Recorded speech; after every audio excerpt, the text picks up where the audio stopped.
반갑습니다. 예, 저는 방금 소개받은 NH투자증권의 리서치 본부장 맡고 있는 이창목이라고 합니다. 아까 뭐 제 경력을 잠깐 말씀하셨는데요. 저는 이제 한 95년 정도부터 이 애널리스트 생활을 했습니다. 물론 이제 처음에 애널리스트 할 때는 뭔지도 모르고 시작했어요.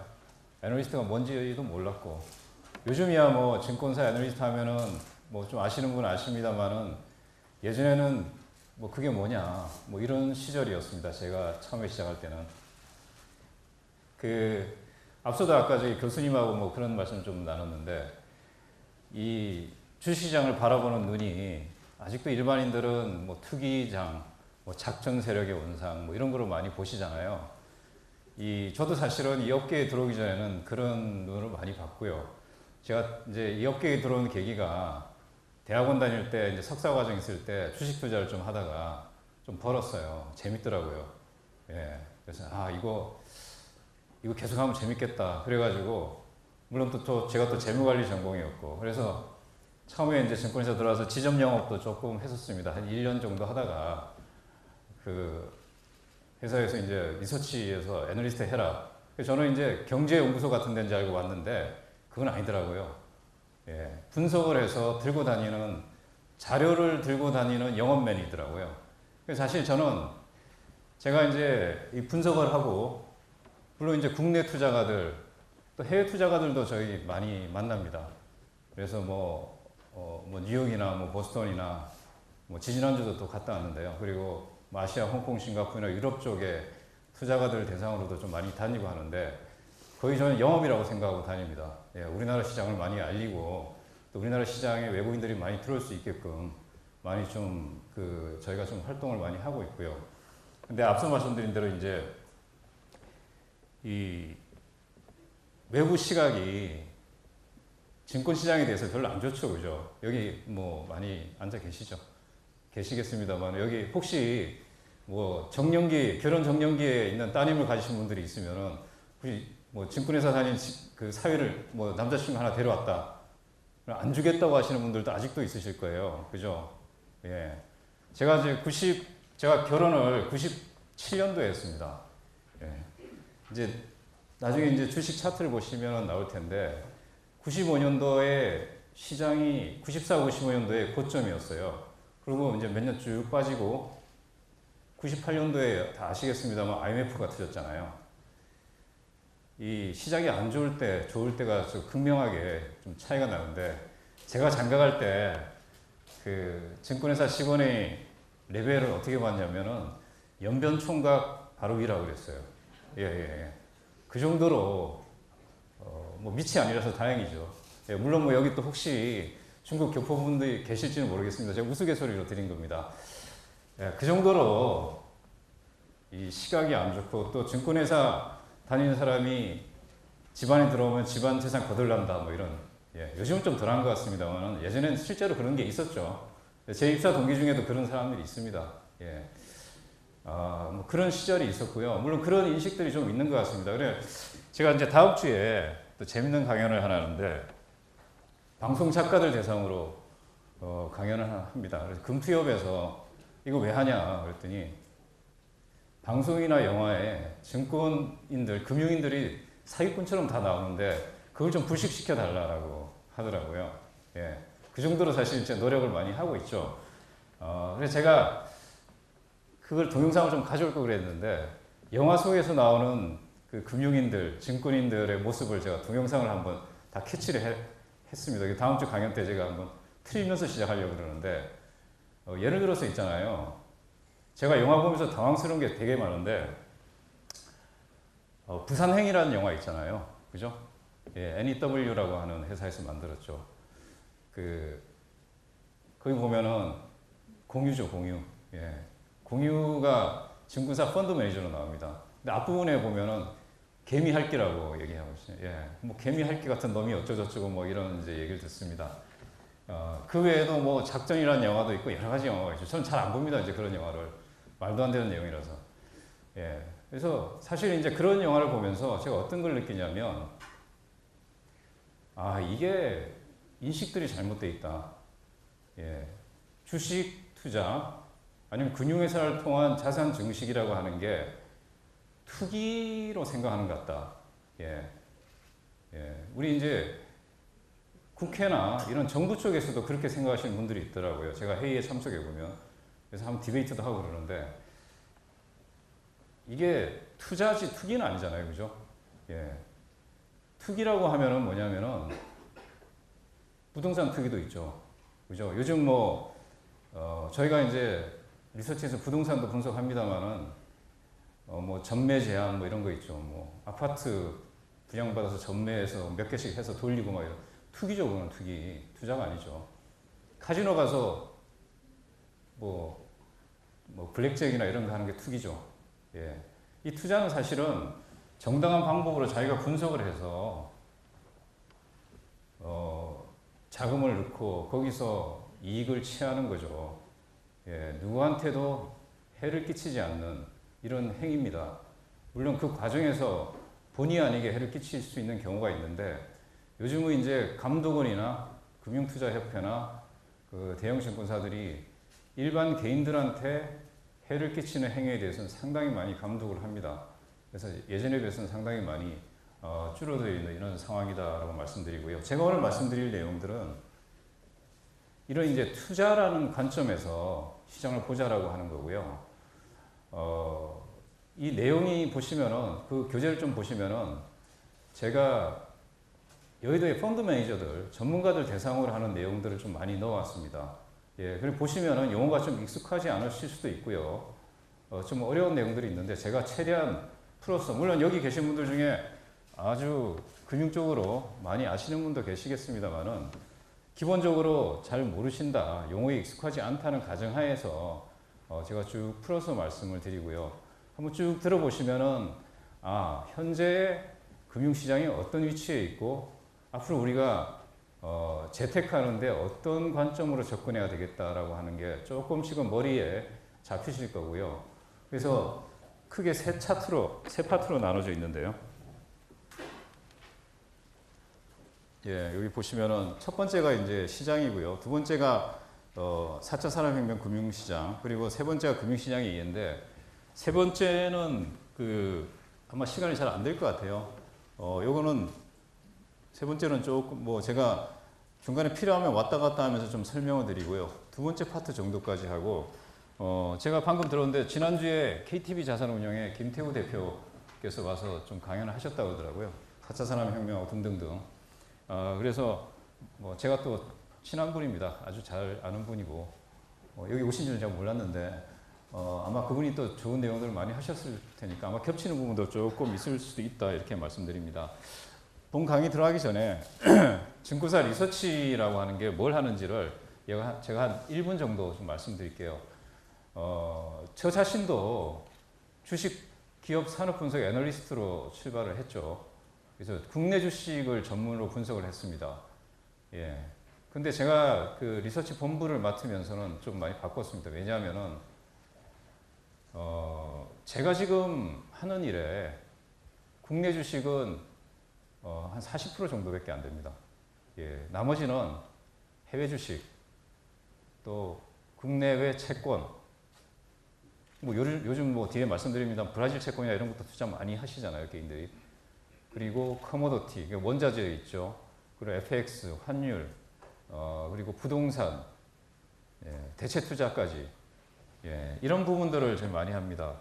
그래서 작은 증권사의 리서치는 아직도 이제 국내 주식 위주로 합니다만은 저희처럼 이제 대형 리서치 하우스들은 국내 주식 비중이 줄어들고 다른 분야들을 많이 하고 있습니다. 왜냐하면은 그렇게 안 하면은 투자가들의 입맛을 맞출 수가 없어요. 예, 제가 큰 손들이라고 하죠. 말이 이상합니다만은 금융시장에 투자를 한 몇백억, 많게는 1, 2천억씩 하시는 분, 제가 5천억까지 하시는 분까지 알고 있는데 그런 분들 만나보면은 글로벌 자산을 가지고 고민을 합니다. 예. 그래서 그분들이 고민을 많이 하는 부분 갖고 제가 같이 앉아서 얘기를 해보면은요, 저보다 더 많이 알아요. 예, 현실적으로 그 큰 돈을 갖다가 어떻게 활용할 거냐를 고민을 하신 분들이라 예, 더 많이 알아요. 예. 근데 그분들의 생각이 말씀드린 대로 글로벌 자산에 대해서 이렇게 그걸 다 대안으로 생각하고 투자를 하신다는 거죠. 여러분들도 지금 주식시장이 좋죠. 주식 얘기를 좀 중점적으로 드립니다만은 주식시장이 계속 좋을 수는 없잖아요. 예, 그러니까 해외 주식도 보셔야 되고, 예, 러시아 채권도 보셔야 되고요. 예, 여러 가지 보셔야 됩니다. 그러려면 또 환율도 보셔야 되고요. 예. 아까 노후 자금 말씀하셨는데, 이제 그런 걸 생각을 안 하시면은 노후가 편치를 않을 겁니다. 그리고 노후가 되셔도, 은퇴하셔도, 여기도 은퇴하신 분들 계실 것 같은데, 그런 쪽을 다 보셔야 되잖아요. 예, 그래야지 또 운용 자금이 또 자금을 계속 또 운용하시잖아요. 그죠? 예. 요즘 뭐 저희가 브라질 채권 같은 거 설명해 하면요. 재밌는 현상이 연세 드신 분들만 다 옵니다. 젊은 사람이 없어요. 예. 뭐 젊은 사람들 돈이 없잖아요. 요즘요. 그죠? 40대 이상이 돼야지만 돈이 좀 있잖아요. 40, 60대. 예. 그러니까 그분들이 공부를 상당히 많이 하시더라고요. 예. 제가 좀 사전 얘기를 좀 많이 드렸는데요. 바로 이제 내용으로 들어가겠습니다. 여기 보시면은 자, 국내 주식시장의 강세 요인이라고 있습니다. 요 세 가지입니다. 예. 글로벌 경기가 좋아지고 있고, 기업들 실적이 좋아지고 있고, 신정부 정책 기대감이 있다. 요 세 가지입니다. 예. 요 세 가지로 인해서 시장이 좋고요. 외국 투자가들도 요 세 가지 요인을 인정하고 들어갑니다. 특히 이 부분에 대해서 상당한 기대감을 가지고 있어요. 예. 뭐 뒤에 또 재밌는 얘기들이 있는데요. 쭉 말씀을 드릴게요. 자, 이건 뭐냐면요. 요즘 뭐 TV 프로 중에 뭉쳐야 뜬다라는 게 있잖아요. 예, 뭉쳐야 산다는 겁니다. 이 전 세계의 경기가 미국이나 유럽, 신흥국 이렇게 나눠질 수 있죠. 물론 여기 이제 일본도 있겠죠. 이 모든 지역이 다 좋아지는 상황이 되어야지만이 금융시장도 좋은 상황이 오래 간다라고 하는 겁니다. 근데 최근에는 이렇게 골고루 좋아져서 이 숫자는 뭐 별로 생각하지 마시고요. 높은 점수가 되는데 이전에 우리가 리만 사태, 금융위기 2008년 이후에 상황을 보면요. 여기 좋으면 여기가 안 좋고 여기 좋으면 여기가 안 좋고 이랬습니다. 예, 점수가 낮게 나온다는 거죠. 지금은 이 상황입니다. 예, 우리나라만 지금 좋아지는 게 아닙니다. 근데 혹시 이런 말씀을 제가 어디 가서 일반인 대상 강연을 하면 이런 말씀을 경기가 뭐가 좋아지냐 도대체 이해가 안 된다. 나는 수입이 는 것도 없고 한데 기업들은 돈을 많이 벌었다고 그러는데 이게 도대체 뭐냐 이게. 예. 그게 바로 우리나라 경제의 문제점 같아요. 제가 봐서 시장은 좋을 거예요. 기업들은 돈을 많이 벌어요. 뒤에 또 그래프가 있습니다. 한번 보여드리겠습니다만은 기업들은 돈을 잔뜩 갖고 있어요. 그러니까 주가는 뭐냐면요. 기업들의 이익에 따라서 움직입니다. 예. 그러니까 기업이 돈을 많이 벌면요. 주가는 좋아요. 예. 근데 기업들이 갖고 있는 돈이 개인한테 안 오니까 소비나 경기가 회복이 안 되는 겁니다. 예.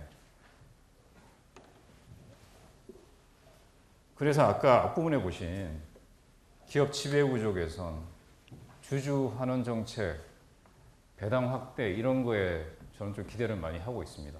그렇게 되면은 돈이 좀 돌잖아요. 그죠?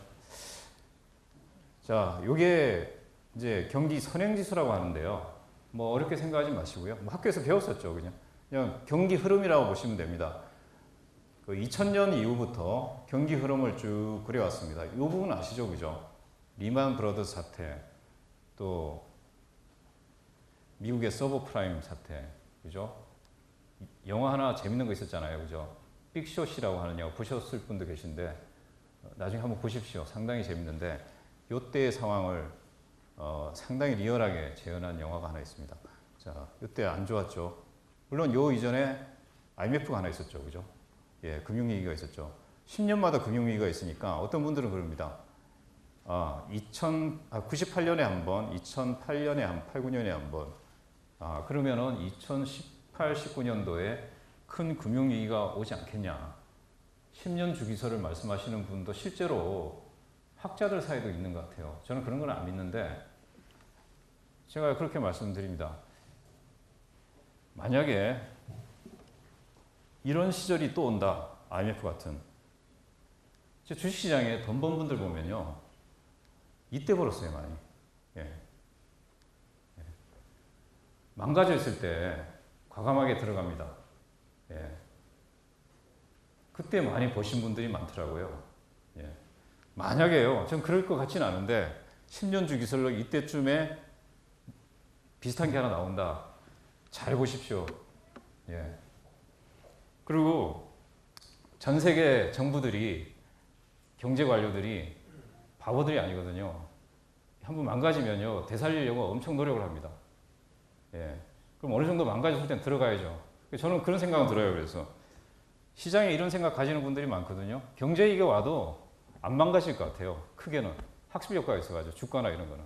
예. 싸다가 또 다시 들어오는 분들이 많기 때문에. 예. 자, 여기 보시면은 요 시절이 기억을 되살려 보면은 차이나 이펙이라고 하는 시절이었습니다. 예. 중국의 막 부동산 가격이 급등을 하고 중국이 전 세계의 물건을 다 빨아들이고 있을. 예. 전 세계의 물건이 동일할 정도로 중국이 커질 때입니다. 예. 전 세계 자산 가격이 버블화됐죠. 급등하는 시기였죠.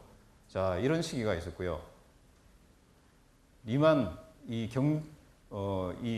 경제 위기를 거치면서 이제 요 시절이 있는데요. 이게 상당히 힘든 시절인데 앞서 보신 대로 좀 좋아질만 하니까 유로존 재정 위기, 그리스 사태 뭐 이런 게 발생했죠. 자, 그래서 유럽 쪽은 또 안 좋아집니다. 나머지는 좀 괜찮은데 그러다가 여기 되니까 아시아 쪽이 좀 안 좋습니다. 또 이 상황에서는 미국의 뭐 셰일가스나 이런 이제 유가나 이런 게 급락하면서 제조업 기반이 붕괴됩니다. 예, 안 좋았죠. 근데 지금은요 다 좋아요, 지역이. 자, 저희가 이제 매크로 측면에서는 포인트가 바로 이 점입니다. 전 세계 지역이 좋아진다. 예, 과거에 우리가 시계를 길게 놓고 보니까 이런 시절은 좋은 상황이 오래 가더라는 거죠. 금융시장도 좋은 상황이 오래 가더라는 거죠. 예, 자, 매크로 측면에서 이걸 이제 한번 경기 측면에서 생각을 하시고요. 지금 우리나라 수출이 작년 11월 달부터 상당히 좋아요, 그죠? 예, 물론 이제 경상수지 흑자는 상당히 큰 폭으로 뭐 50, 60개월째 이렇게 좋아지고 있습니다만 그 전에는 불황형 흑자였고요. 작년 11월 달부터 수출이 좋습니다. 글로벌 경기가 좋으니까. 근데 한국만 좋은 게 아닙니다. 다 좋아요. 예, 수출을 보면. 예. 제가 지지난주에 그 보스턴에 가서 거기 큰 운용사의 매니저하고 이제 미팅을 하는데 한국 시장 얘기를 하는데 그 얘기를 하더라고요. 우리는 이제 외국인들이 한국 시장 많이 사고 굉장히 핫하게 볼 것 같은데 어떻게 보냐고 얘기하니까 뭐 괜찮은 정도다 이러더라고요. 예. 왜 그러냐면요. 이것 때문입니다. 전세가 좋으니까 그 사람들 입장에서 전 세계 대상으로 투자하잖아요. 예. 한국 시장이 아니래도 태국 시장 가도 되고요. 심지어 필리핀 시장 가도 되고 뭐 여러 가지 가도 되거든요. 예. 이제 그런 측면이죠. 그래서 같이 좋아지고 있다라고 말씀드리고요. 자, 이런 시절은 환율이 좀 덜 중요해진다라고 하는 겁니다. 요게 이제 수출인데요. 2012, 13, 14, 15년도에 안 좋은 시절에 수출 물량이 감소할, 이거 이제 환율이 그래프를 이제 거꾸로 그린 겁니다. 원달러 환율이 1,000원 이렇게 다운되면은 원화가 강세로 된다는 건 아시죠? 그죠? 예. 이제 원화가 강세가 되면은 수출이 잘 안 되잖아요. 요 시절은 우리나라 경기가 안 좋고, 여기 글로벌 경기가 안 좋기 때문에 안 좋은 상황에서 원화 강세가 됐죠. 근데 지금은 원화가 강세로 가고는 있습니다만은 글로벌 경기가 좋은 상황이라서 원화 강세는 괜찮다. 예, 다만 여러분들이 지금 환율이 한 1140원 하잖아요. 1100원 이하, 1050원 이하로 다운되면은 좀 걱정을 하셔야 됩니다. 예, 수출도 그렇고요.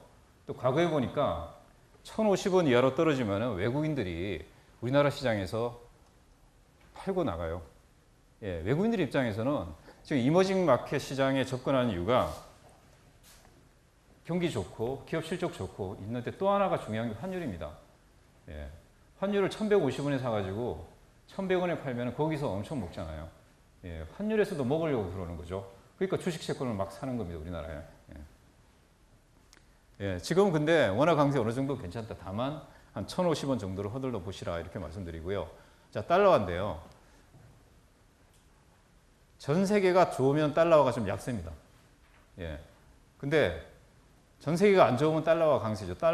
미국은 기본적인 펀더멘탈이 있기 때문에 당연히 미국만 좋아지면 달러가 강세겠죠. 지금 이 시절입니다. 제가 이 말씀 왜 드리냐면 달러화에 투자하자라고 하는 이제 얘기들이 있어요. 예, 저는 이제 작년 초부터 하지 말라고 이렇게 말씀드립니다. 달러화에 투자하지 마라. 예, 달러화가 강세로 갈 가능성이 별로 없다. 실제로 달러가 약세로 갔죠. 예. 달러화에 투자하자라고 하는 가장 큰 이유가 미국이 금리 인상을 계속 하기 때문에 금리를 올리면은 그 나라의 이자율이 올라가는 거잖아요. 예. 그러면 그 나라의 통화가 강세로 갑니다. 그죠? 예. 거기서 시작한 얘기인데 실제로 미국이 금리를 올리는데 빠른 속도로 안 올리죠. 천천히 올리기 때문에 달러가 그렇게 강세로 갈 수가 없죠. 오히려 이머징 마켓 통화가 좋아져서 원화가 강세로 가버리는 거죠. 예, 뭐 그런 상황이다 라고 보시면 됩니다.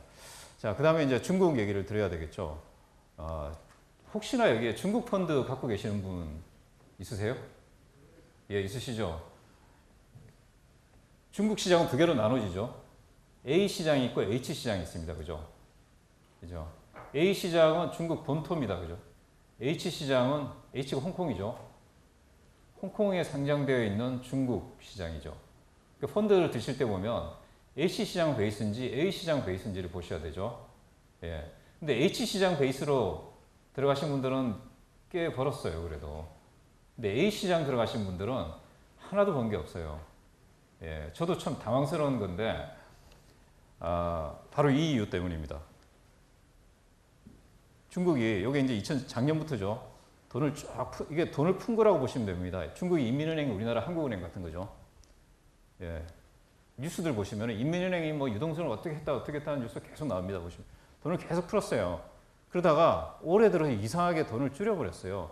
이 올리는 속도보다 배 가까이 줄여버린 거죠. 예. 그러니까 주식시장이 맥을 못 칩니다. 중국에 이런 매크로 지표들, 물가 지표들이나 이런 생산자 물가 지수나 이런 건 좋습니다. 그래서 저희도 그랬습니다만은 글로벌 IB들도 중국에 상당히 많이 기대를 했어요. 근데 인민은행이 갑자기 저렇게 해버리니까 시장이 맥을 못 추게 된 거죠. 예. 이제 저렇게 하는 이유가 주식시장을 죽이려고 한 건 아니고 부동산 때문이죠. 예. 중국의 상해나 북경에 뭐 가보시면 아시죠, 그죠? 부동산 가격이 엄청나게 지금도 오르고 있죠. 물론 상승률은 둔화되고 있습니다만은 그러다 보니까 부동산 투기 버블을 막으려고 이거 줄인 건데 이게 또 엉뚱하게 주식시장에 또 영향을 준 거죠. 근데 며칠 전에 중국 시장이 MSCI 이머징 마켓 지수에 포함되었다라고 하는 뉴스가 나왔어요. 그죠? 혹시 아시는 분도 계실 텐데 아마 중국 시장에 외국인 자금은 꽤 들어올 겁니다. 왜냐하면은 MSCI 이머징 마켓이라고 지수라고 하는 게 전 세계 펀드들이 그 지수를 추종을 많이 합니다. 예. 그래서 이제 이머징 마켓 펀드에 아직은 크진 않지만 약간 들어갔죠. A 시장이. 그래서 이제 외국인들이 좀 돈을 아마 넣을 거다라고 보시면 됩니다. 자, 그 다음에 이 중국에 대한 얘기가 계속인데 보시면은 이제 부동산이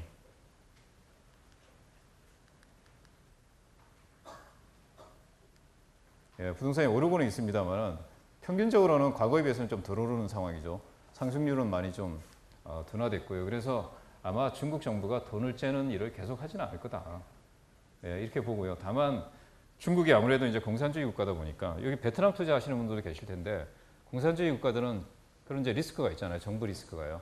최근에 중국 정부가 안방보험이라고 있어요. 그죠? 우리나라에 지금 동양생명을 산 중국의 큰 보험회사고 뉴욕 같은 데 가보면은 큰 호텔 같은 것도 많이 사고 있어요. 안방보험이라는 회사가. 근데 안방보험의 회장이 갑자기 잡혀가 버렸어요. 예. 그리고 이제 저희가 많이 가끔 추천하는 종목들 중에 그 중국 종목들 중에 완다 시네마라고 하는 또 우리나라 CJ CGV 같은 주식이 있는데 거기 회장도 최근에 며칠 전에 잡혀갔다는 소문이 돌고 있어요. 근데 그런 게 자꾸 나오니까 이 시장 자체가 자꾸 흔들리는 이런 요인이 된다는 거죠. 중국 시장 자체가. 예. 근데 중국 시장 자체가 싸긴 싸요 지금. 예. 저희도 좀 보고 있습니다. 이러한 내용들이 언제 좀 없어지는지. 자, 예. 이제 그러면은 글로벌 경기 상황이 어떤 상황이 있는지를 한번 보겠습니다. 지금 한마디로 현재 요 위치라고 생각하는데요. 출하나 재고, 출하는 기업이 생산을 해서 물건을 계속 파는 거라고 보시면 되고, 재고는 안 팔려서 남아 있는 거라고 보시면 되잖아요. 아주 쉽게 생각하시면 되죠. 그래서 아주 좋았던 시절이 있다가 출하가 감소하고 재고가 증가하고 둘 다 감소하는 아주 암흑기 같은 시절이 있고, 지금은 출하가 증가하고 재고가 감소하는 회복기에 있습니다. 예, 그러니까 좀 더 기간은 더 갈 거라는 거죠. 예, 앞서 말씀드린 내용하고 일맥상통합니다. 자, 그 다음에는 중요한 게 지금까지 이제 실물 경기를 보셨고요. 이제 통화 정책을 보셔야 됩니다. 예, 우리가 금융시장을 볼 때는 두 개 축입니다. 실물 경기가 어떻게 되느냐. 그 다음에 통화 정책이 어떻게 되느냐. 통화 정책은 우리나라는 중앙은행이 한국은행이죠. 아까 중국은 인민은행, 미국은 연준이 있죠. 미 연준이 있죠. 연방준비위원회. 그 다음에 유럽은 ECB가 있죠. 예, 그리고 그러니까 유럽 중앙은행이 있죠. 그리고 영국은 EOB가 있죠. 예, 영란은행이라고 우리 많이 부르죠. 일본은 BOJ가 있죠. 뱅크 오브 재팬 있죠. 자, 이런 중요한 중앙은행들이 통화정책을 어떻게, 한마디로 뭐냐면요. 돈을 풀 거냐, 걷어들일 거냐, 이 문제입니다. 자, 보시면은 2008년 금융위기 이후에 전 세계적으로 이런 일이 없었어요. 경기가 워낙에 침체되고 안 좋으니까 전 세계 통화 당국들이 돈을 다 풀었어요. 엄청나게 풀었습니다. 예, 보시면은 엄청나게 풀었습니다. 그러니까 지금도 돈을 풀고 있어요. 미국을 제외하고는. 이거 어떤 분들은 그래요. 이게 진짜 좋아진 거냐? 돈을 풀어서 올라간 거지. 그러니까 돈을 풀면은 자산 가격은 당연히 올라갑니다. 예, 경기가 좀 안 좋아도 올라갑니다. 그죠? 예. 그러니까 빠른 사람들은 이 운용사들은 요 틈에 많이 투자를 하죠. 자산 가격이 올라갈 거니까 거기서 먹어야 되니까요. 자, 보시면은 요 선이 이제 페드죠. 미국의 연준이죠. 2013년 정도에 버냉키라고, 지금은 이제 옐런인데 버냉키라고 연준 의장이 얘기를 합니다. 너무 푼 것 같다 이제. 그 한마디가 그때 당시 전 세계 시장을 출렁거렸어요. 예, 너무 푼 것 같다. 그 정도로 영향을 많이 줍니다. 예. 지금은 옐런 의장의 말 한마디에 출렁출렁거리고 있어요. 만약에 옐런 의장이 사실 뭐 생각만 있으면은 주식 투자하면 돈 많이 벌 거예요. 예, 자기가 내일 할 말을 다 알잖아요. 예, 예, 내일 뭐 한마디 하면 돼요. 그리고 제가 보면은 일관성도 없어요. 예, 지난주는 돈 푼다 그랬다가 이번 주는 경기가 안 좋아서 뭐 돈 뭐 안 푼다 그랬다가 막 왔다 갔다 하는 거 되게 많거든요. 예, 왜냐면 전 세계 수많은 경제 데이터들이 계속 나옵니다. 아침 뉴스 보시면은 정신 없잖아요. 저도 아침에 일어나면은 밤사이에 나온 글로벌 뉴스들 있잖아요. 경제 지표들 쭉 보면은 어떤 날은 뭐가 뭔지 모르는데 뭐 좋게 나쁘게 막 섞여 있잖아요. 예, 그걸 보고 저희는 판단을 해야 되는 건데 저도 잘 몰라요. 아침에 일어나서 보면은 이게 뭐 어떻게 되는 거냐 이게. 그럼 제가 이코노미스트 경제 분석한 친구한테 물어봐요. 전화로. 이거 어떻게 된 거냐. 그래서 저희가 이제 컨센을 모아서 또 발표를 하는데 뭐 옐런이 예를 들어서 뭐 내일 다음 주쯤에 자기가 안 좋게 얘기할 내용 하나 있으면은 우리가 쇼친다 그러잖아요. 그죠? 팔아놓으면 되죠, 뭐. 예. 그럼 많이 볼 수 있죠. 뭐 그러다가 나중에 이제 깜빵 가겠지만은, 예. 사실 이제 제가 농담으로 드린 말씀이고, 그 정도로 이 영향이 많다라고 하는 거예요. 연준은 그래서 테이퍼링이라고 이제 들어보셨죠? 영어 단어도 보시면 좀 점점 줄여간다는. 돈 푸는 걸 줄여가는 걸 하고 있고, 이제 거의 중단시켰죠. 그러니까 옆으로 가고 있습니다. 미 연준의 자산은, 이 자산이라고 하는 거는 주로 채권입니다. 그래서 채권을 사니까 돈을 시장에다 파는 거죠. 그죠? 예. 지금 이제 연준은 어떤 상황이냐?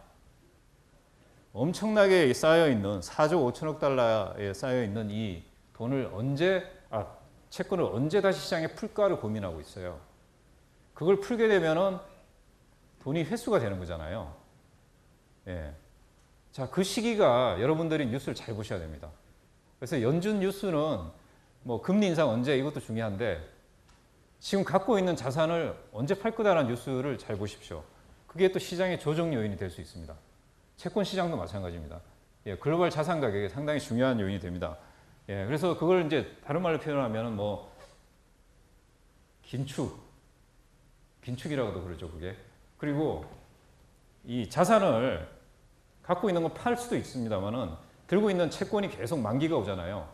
그럼 만기 때 재투자를 해야 되는데 그래야지 유지가 되지 않습니까? 재투자를 안 해버리면 돼요. 예, 그러면은 시중에 있는 돈이 또 들어오는 효과가 있죠. 예, 같은 얘기입니다. 그래서 나중에 뉴스 보실 때 참고를 하시고요. 근데 나머지는 다 돈을 풀고 있어요. 특히나 이 브렉시트가 또 중요한 시기인데 이때 영란은행이 영국 중앙은행이 이때부터 돈을 확 풀어요. 데이터로 나오죠. 왜냐? 브렉시트 되니까 영국 경기가 휘청거릴 것 같잖아요. 이게 겁나잖아요. 돈을 확 풀어버렸어요. 풀고 있죠. 일본 풀죠. 다 풀고 있어요. 예, 엄청나게 풀죠. 그러다 보니까 연도별로 돈을 푼 금액입니다. 4대 중앙은행이 올해 이 정도로 풀었어요. 저도 이 데이터 보고 놀랐습니다. 이렇게 풀려 있으니 뭐 전 세계 시장이 좋은 거죠. 자, 그러면 다시 제가 정리 드릴게요. 역으로 이 돈을 언제 다시 회수를 하느냐, 이 자산을 언제 파느냐가 중요하다는 거죠. 예, 저희는 한 연말쯤에는 이런 얘기들이 나오지 않을까. 자, 거기서 또 하나 더 체크하셔야 되는 거는 이 돈을 얼마나 빠른 속도로 회수할 거냐. 속도가 또 중요합니다. 그죠? 예. 근데 이제 아침에 딱 뉴스 보는데 영어로 되면 gradually 뭐 이런 식으로 점진적으로 하겠다 그러면 전 세계 금융시장, 자산시장은 안심합니다. 아, 다행이다. 예. 근데 뭐 rapidly 뭐 급속하게 뭐 여러 가지 단어 있습니다. 뭐 fast 뭐 저거 나오면은 그때부터 난리가 난다고 생각하시면 됩니다. 예. 경기가 좋아도요. 이 두 가지입니다. 트레이드 오프가. 경기가 좋냐, 통화 정책으로 돈을 얼마나 회수하느냐. 그러니까 왜 회수를 하겠습니까? 경기 과열을 막기 위해서 회수하는 거거든요. 그러니까 경기가 좋아, 이걸 해석을 어떻게 하느냐? 시장을 좋게 보는 쪽은 경기가 좋으니까 회수를 할 거다라고 생각을 하고요. 안 좋게 보는 쪽은 경기가 별론데 이렇게 회수를 많이 하냐, 이런 거예요. 근데 이거는 의견이 하나로 확 모아질 때는 잘 없어요. 예, 오늘 아침에도 제가 아침에 일어나가지고 미국 뉴스를 쭉 보는데 뭐 세인트루이스의 연방은행 총재는 경기가 이게 뭐냐 도대체, 저성장, 저인플레이션, 뭐 저금리 해소 안 된다. 경기가 좋은 게 어디 보이냐 이렇게 얘기하고 있고요. 또 어디더라? 애틀랜타인가 거기 연방은행 총재는 또 이런 얘기예요. 경기 과열이다라고 얘기를 하고 있어요. 그 사람들이 바보가 아니고 엄청나게 공부 많이 하신 분들이잖아요. 그 정도로 의견은 엇갈립니다. 그러니까 시장에 있는 거죠. 예. 이거 각자 판단해서 들어가는 거죠. 예. 저희도 저희 의견을 내는 거고. 예. 누구 판단이 맞는지는 나중에 가격 차트를 보고 알 수 있는 거죠. 근데요, 주가도 그렇고 금리도 그렇고요. 지나놓고 있잖아요. 보면은 맞아요. 절대 안 틀립니다. 예를 들어서 있잖아요. 저는 그런 얘기 되게 싫어하는데 작전주 같은 거 있잖아요. 예, 저는 작전이 누가 하는지는 모르겠는데 뭐 사실 1,000억 이하의 회사들은 저희도 모릅니다. 어떤 회사가 있는지도 잘 몰라요. 저도 직원들이 코스닥에 1,000억 이하짜리 종목 써오면요, 웬만하면은 내지 말라 그래요. 예, 오해를 받아요. 예, 그거 썼다가 이게 뭐 어쩌고 그 작은 회사에 대해서는 리포트가 영향력이 상당히 있거든요. 예, 그래서 근데 예를 들어서 1,000억 이하짜리 뭐 500억, 700억짜리가 주가가 쫙 올랐어요. 뭐 몇 명이 작당을 해가지고. 근데 실제로 실적이 좋아져서 오른 경우도 있고요. 나중에 보면 허당이 아무것도 아닌 경우가 오르니 그럼 주가는 다시 다 폭락을 하죠. 그래서 지나놓고 보면요. 기업 실적 따라 움직여요. 예. 그냥 그게 맞더라고요, 다. 예. 어떤 분들은 그런 얘기 하시는 분도 있어요. 시장이 막 올라요. 지금도 그런 분도 있는데 내가 보기에 올릴 이유가 하나도 없다. 그러니까 시장이 틀렸다고 얘기하시는 분도 있어요. 예. 뭐 얼마나 자신감이 있어서 그런지 모르겠는데 저는 이제 시장은 맞다라는 관점으로 많이 접근합니다. 자, 그 다음에 지금 강세장의 배경인데 이거는 이제 조금 나중에 이거는 한번 읽어보십시오. 예. 이건 제가 좀 생략을 하겠습니다. 조금 어려운 얘기들도 있고 한데. 예. 자, 그래서 이제 저희가 여러 가지 상품을 합니다만은 여기에 대해서 이런 생각들을 가지고 있습니다. 대체로 보시면요. 위험 자산을 선호합니다, 지금은. 그러니까 경기가 좋아지면은 자산은 안전자산, 위험자산 있잖아요. 주식은 대표적인 위험자산이죠. 리스크가 따르죠. 하이 리스크, 하이 리턴이죠. 채권은 안전하죠, 그죠? 세이프티하죠. 안전자산이죠. 그러면 경기가 좋아지면요. 위험자산 쪽이 훨씬 좋습니다. 자, 위험자산은 대표적으로 주식 말씀드린 대로. 그 채권에도 약간 위험성 있는 게 있습니다. 신흥국 채권이나 하이힐드나 뱅크론. 예, 제가 이것도 좀 설명을 좀 드릴게요. 그리고 원자재에도 원자재는 대체로 경기에 많이 연동이 됩니다. 예. 저희가 지금 가지고 있는 모든 자산군에 대해서는 이런 판단을 가지고 있고요. 요거는 뒤에 채권에 대해서 또 뒤에 좀 말씀드릴게요. 자, 그 다음에 뭐 글로벌 주식 쪽에 대해서는 미국 쪽은 이제 좀 부담스러운 거 아니냐. 물론 미국 시장이 안 간다는 건 아니죠. 미국 시장이 망가지는데 한국 시장이 갈 수가 없어요. 근데 우리가 수익률 측면을 보면은 나머지 쪽이 더 좋지 않겠냐. 이런 생각을 가지고 있습니다. 자, 올 상반기에 어땠냐면요. 실제로 요 미국 시장은 상승률이 올라가긴 올라갔죠. 지금 S&P, 다우, 나스닥이 사상 최고치까지 올라가 있죠. 근데 상승률로 보면은 유럽이나 이머징이 더 많이 올라가고 있다는 거죠. 예. 경기 상황은 미국이 더 좋을 수 있어요. 근데 안 좋았다가 좋아지는 게 많이 올라가잖아요. 주식도 그렇잖아요. 항상 좋은 기업은 별 재미없어요. 한번 망가졌다가 좋아질 기업들을 찾으면 거기서 상당히 많이 오르죠. 그죠? 기업 가치가 낮아졌다가 그 다음에 올라가는 거니까. 예. 역시 이것도 마찬가지입니다. 이머징 시장이 선진국 시장보다 더 좋게 상반기 움직였고 하반기에도 이럴 것 같다라고 하는 거고요. 자, 요거는요. 자, 우리나라 이제 주가가 좋은 이유 앞서 경기 상황 말씀드렸잖아요. 이제 기업 실적을 좀 말씀드릴게요. 이게 우리나라 코스피입니다. 쭉 보시면은 뭐 여기 주식 투자 하시는 분들은 여기서 많이 깨졌고 여기서 깨졌고 이런 기억만 나시잖아요. 그죠? 예. 재밌는 게요. 요게 코스피 순이익입니다. 전체 순이익 합계. 예. 2004, 5년도에 30조 원 하던 게 50조 원으로 올라갔어요. 그래서 요게 어느 정도 유지가 됩니다. 요 시절에. 이때 코스피가 보시면은 이쪽이 코스피잖아요. 500에서 1000포인트로 올라갔어요. 그죠? 자, 그 다음에 2010, 11, 12년도에 50조 원 정도가 쭉 가다가 80조 원대로 올라왔어요. 그때 1500에서 이때 1000으로 올라갔죠. 1500에서 2000으로 올라갔습니다. 그죠? 예, 쭉 가다가 요때가 우리가 이제 흔히 비꼬아 사는 게 박스피라고 그러죠. 박스권에서 움직였다. 왜 박스피겠습니까? 이유가 없어요. 이겁니다. 기업 실적이 80조 원이 됐는데 오히려 줄고 뭐 왔다 갔다 하니까 이게 올라가야지 이게 올라가는 거지. 뭐 신문에서 왜 박스피냐고 어쩌고 저쩌고 뭐 정부가 대책을 내놔라 뭐 여러 가지 있는데 대책은 내놓을 필요도 없어요. 예. 순이익이 이렇게 줄고 이러는데 이게 오를 수가 없죠. 그죠? 자, 그 다음에 작년에 근데 재밌는 현상이 벌어졌어요. 95조가 됐어요. 95조. 100조 가까이가 됐어요. 좀 보고 놀랐습니다. 근데 작년에 95조가 되니까 이제 100조 시대에 접어든다라고 얘기하니. 근데 이제 언론이나 이런 데서 저도 헷갈렸던 게 기업이 이익이 많이 나는데 매출액은 증가가 하나도 없어요. 0.2%인가 늘었어요. 근데 원가율이 뚝 다운됐어요. 예. 원가율이 다운돼가지고 그리고 기업들 이제 구조조정이 끝나가지고 뭐 부실 다 떨어내는 게 끝났어요. 그럼 이게 과연 이익이 레벨업 된 거냐에 대해서 우리가 고민을 하게 되잖아요. 이익이 레벨업 돼야지 주식에 베팅을 할 거 아닙니까? 그죠? 예. 그러니까 불황형 흑자라는 얘기가 일반화됐었죠. 작년에. 예, 작년 하반기에.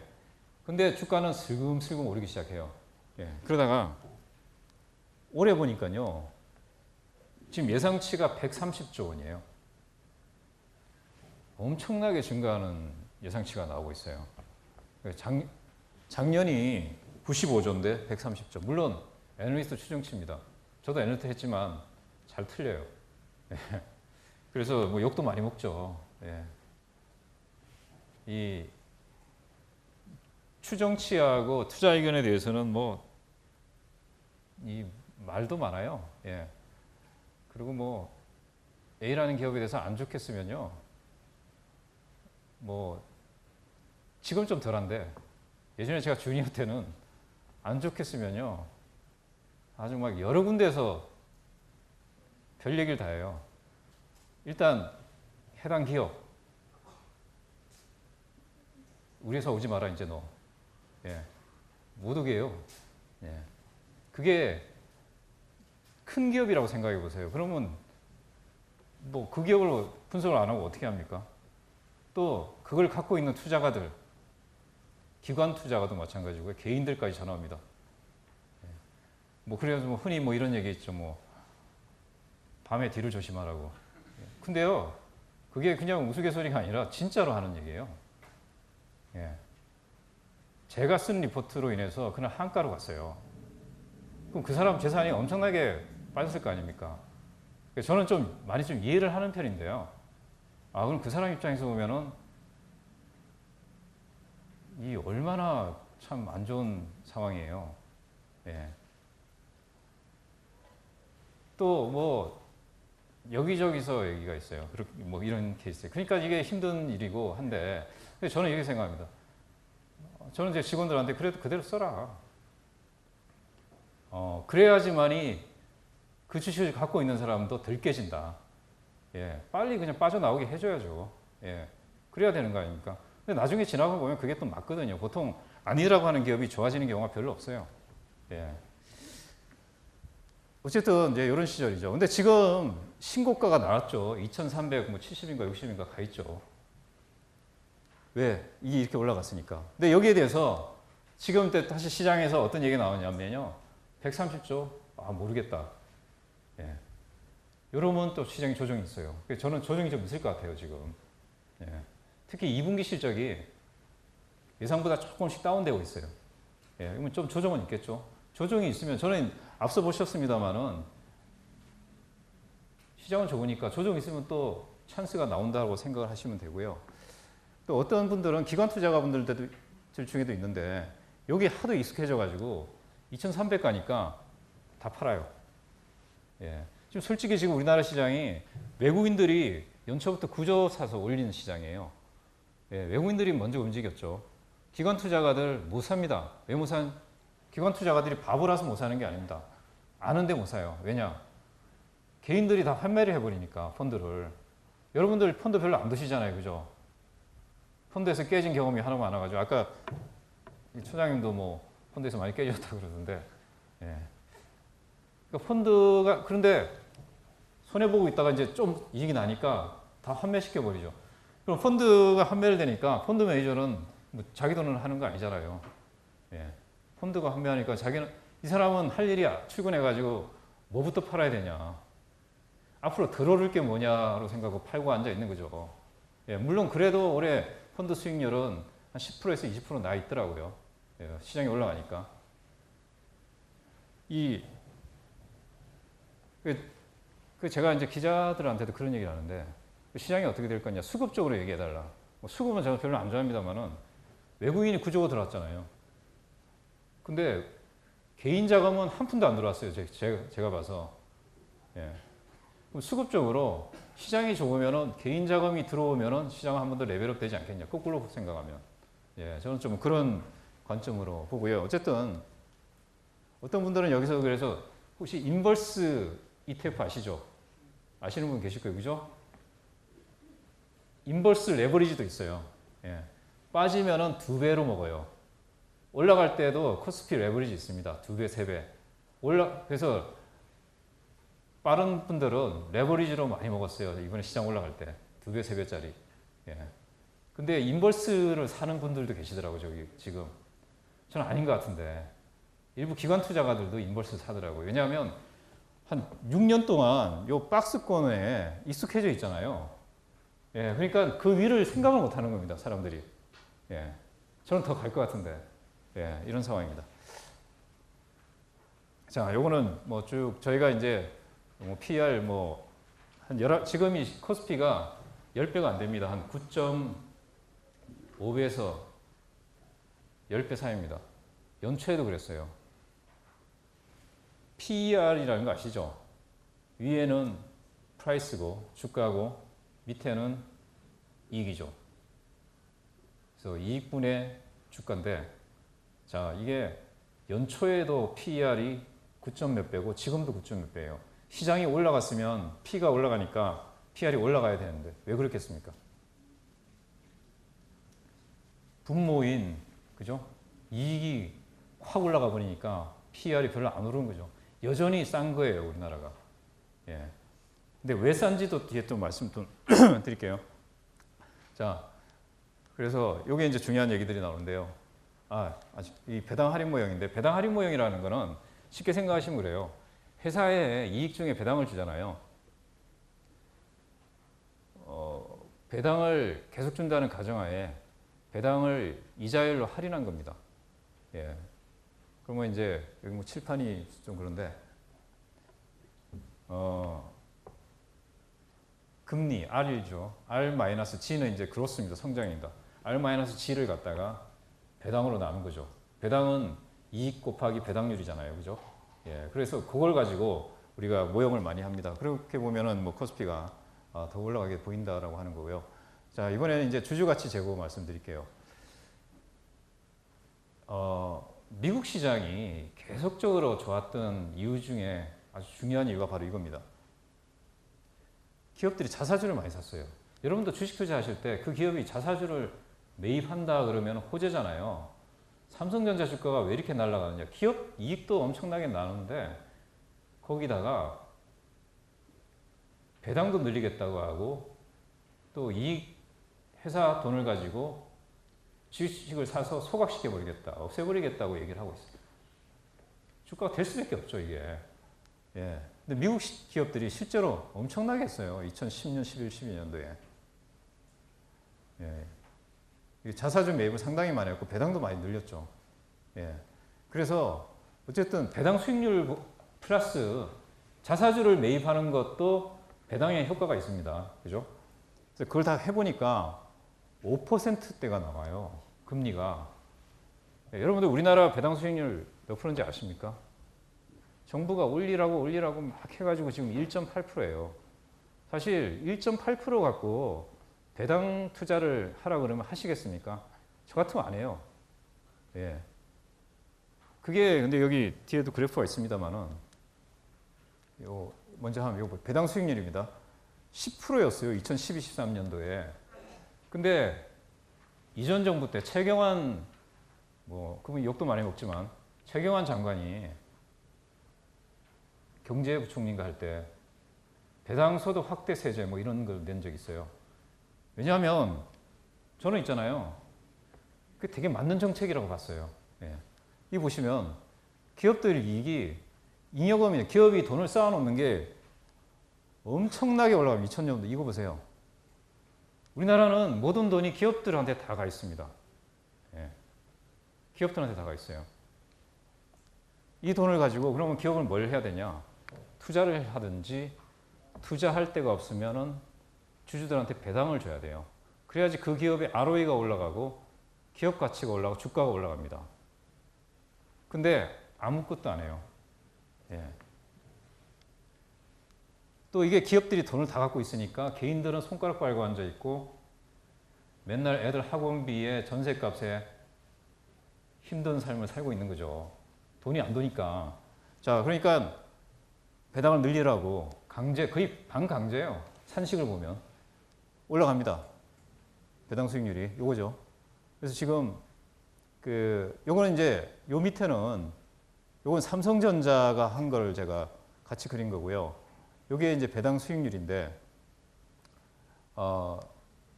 우리나라 전체 기업만 넣고 배당 수익률 보면요. 지금 1.8%입니다. 아까 말씀드린 대로. 외국인 투자가들 중에 저한테 몇 년 전부터 그런 얘기를 합니다. 한국 주식 좋다고 얘기하면요. 그 얘기 딱 합니다. 야, 배당 수익률 1%대인데 나보고 주식을 사라고 정신이 있냐. 예. 한번 나가봐라. 얼마나 많은데. 자, 배당 수익률이 어떻게 되냐면요. 여기 이제 배당 성향입니다. 배당 성향은 뭐냐면 이익 중에서 배당을 얼마나 하느냐 비율이죠. 그죠? 예, 중요한 지표입니다.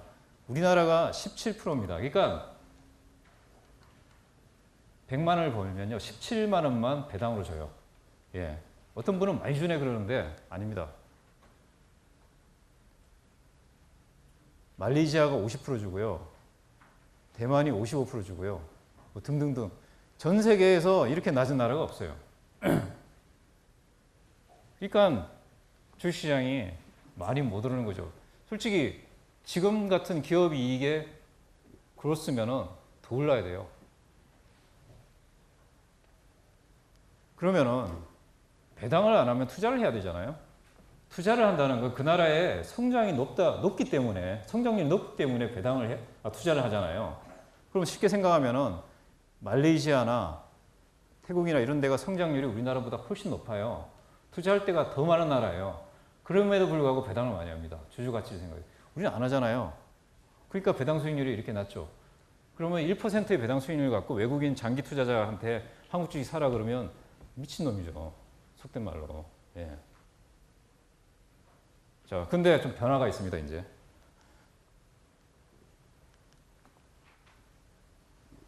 그 언론에 보시면 한국 시장이 3,000포인트 간다, 4,000포인트 간다라고 얘기하는 경우가 있어요. 매경인 한경신문에 보시면 가끔씩 주로 외국계 증권사에서 그런 얘기를 많이 합니다. 예. 정신 나간 거 아닌가? 지금 2,000 좀 넘었는데 이런 생각을 하실 수도 있는데요. 이 근거가 있어요. 저희도 이런 얘기를 좀 조심스럽게 하는데 물론 한 판에 되지는 않겠죠. 아까 배당 평가 모형으로 코스피 목표 타겟을 정한다고 말씀드렸잖아요. 지금 우리나라가 17%예요. 근데 아시아에 인도가 26%나 되고 중국도 28% 줍니다. 배당 성향이 이익 중에 신흥 아시아가 30%입니다. 그거를 아까 모형에 딱 적용하면 3,000포인트가 나와요. 예. 그리고 신흥국이 33% 줍니다. 3,300 나오고요. 전 세계 평균이 41%입니다. 4,000포인트가 나와요. 계산하면 딱 나옵니다. 자, 그러면 무슨 생각이냐? 아, 문재인 정부가 들어와서 뭐 누구죠? 그 공정위원회 위원장을 사람 지명하고 또 장하성 교수를 또 지명하고 등등등 하면서 처음부터 아예 공약으로 기업 지배구조 개선을 얘기를 하고 그게 주주환원 정책하고 연결되고 등등을 얘기를 계속 떠드니까 이게 좀 되는 거 아니냐? 그러면은 그게 배당률 상승하고 바로 연결이 될 수 있거든요. 이런 얘기 생각들을 가지는 거고요. 실제로 외국인들이 이거 되는 거 아니야? 이런 생각을 좀 가지죠. 예. 물론 그런 얘기 하는 분도 있더라고요. 지난번에 출장 가보니까. 야, 니네 나라가 뭐 그런다고 해서 안 된 적이 한두 번이냐. 예. 뭐 그러다 말겠지. 예. 한국을 오래 본 외국 펀드 매니저들은. 근데 이번에 제가 봐도 뭔가 좀 이런 내용들. 우리나라가 기업 지배구조 순위가 8위, 뭐 태국, 말레이시아 이런 데보다 낮은 상황이고, 뭐 이 내용들 보면요. 그런 내용들이 많아요. 물론, 이제 여러분들 경제신문을 보실 때, 여기 기자분이 계실지는 모르겠는데, 뭐, 관점이 다 틀리잖아요. 특히 이제 매경 환경을 보시면은 기업 관점에서도 많이 얘기를 합니다. 투자자 관점에서 얘기도 하고. 기업 관점에서는 얼마나 짜증나는 얘기예요, 이게. 예, 삼성이나 현대 입장에서 보면 잘 살고 있는데 돈도 많이 벌고 그 돈 다 재벌 본인 거고 기업 돈 이꼴 자기 돈이잖아요. 우리나라는 생각이 좀 잘못돼 있죠. 그게 자기 건데 잘 살고 있는데 왜 자꾸 이런 걸 시키냐. 자꾸 뭐 쪼개라 그러고 근데 지금 문재인 정부에서는 강하게 추진하고 있잖아요. 자, 이러면은 이런 것들이 주주가치 제고로 연결될 수 있는 부분들이 있습니다. 저는 뭐 정치적으로 말씀드리는 건 아닙니다. 뭐 그 정책이 옳다 바르다 이런 걸 떠나서 어쨌든 이게 어떤 영향이 있느냐를 저희는 분석하는 거니까 이런 게 있고 이게 글로벌리다 이런 생각들을 가지고 또 스튜어드십 코드라고 들어보셨죠? 이거 뭐냐? 우리가 비행기 타면 스튜어드 있잖아요. 온갖 시중 다 들잖아요. 기관 투자가들이 그럼 당신한테 돈을 맡긴 고객들 이익을 위해서 온갖 일 다 해라. 그러려면 기업들이 주주가치 제고를 위해서 제대로 안 하면 가서 큰 소리 쳐라. 주총 가서 반대도 하고 해라.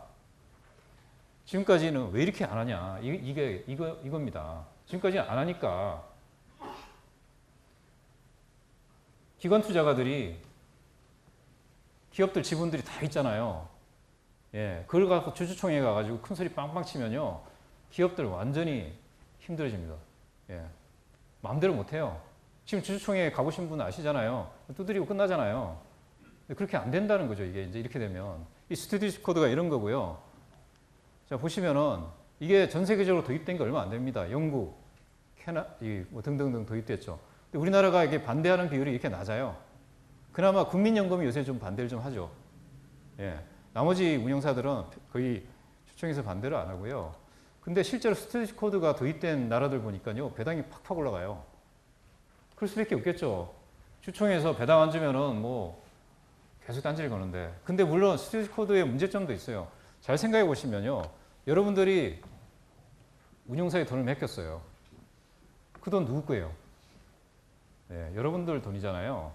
근데 그거를 대리해서 운용하는 사람이 마치 자기 돈인 것처럼 기관 가서 아주 주총 가서 뭐 당신 잘못됐네 맞네 막 그럼 뭐가 잘못된 것 같잖아요.